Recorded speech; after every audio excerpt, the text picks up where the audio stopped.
মার্কিন president Donald Trump দেশের প্রত্যেক নাগরিককে $2000 করে দেওয়ার ঘোষণা দিয়েছেন। ট্রাম্প জানিয়েছেন, এই অর্থ দেওয়া হবে এই বছর বিভিন্ন দেশের উপর আরোপ করা পাল্টা শুল্ক থেকে অর্জিত অর্থ থেকে।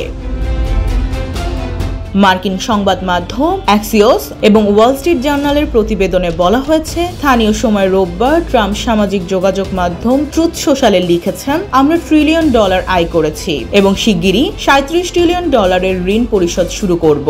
যুক্তরাষ্ট্রের রেকর্ড বিনিয়োগ হয়েছে, নতুন কারখানা গড়ে উঠেছে সর্বত্র। প্রত্যেক নাগরিকের জন্য অন্তত $2000 একটি ডিভিডেন্ড দেওয়া হবে, তবে উচ্চ আয়ের মানুষদের এতে অন্তর্ভুক্ত করা হবে না।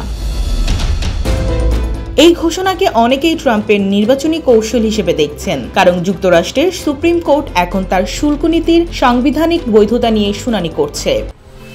10 বছরের যাত্রা তো কেবলই শুরু। একসাথে গ্রো করার এই জার্নি চলুক আগামীতেও।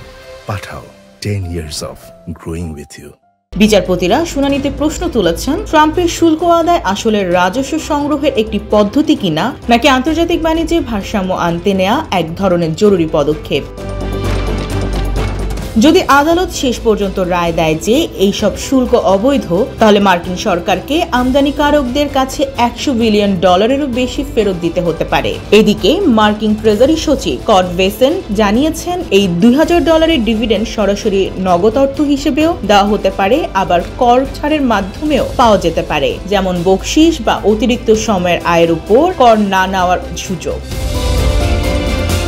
তবে এখনো পরিষ্কার নয় কবে থেকে নাগরিকরা এই অর্থ পাবেন এবং সুপ্রিম কোর্টের রায় ট্রাম্পের এই শুল্ক লাভাংশ পরিকল্পনাকে কিভাবে প্রভাবিত করবে। ট্রাম্পের এই ঘোষণা এখন মার্কিন রাজনীতিতে নতুন বিতর্কের জন্ম দিয়েছে। এটি কি অর্থনৈতিক স্বস্তি নাকি নির্বাচনী প্রচারের কৌশল?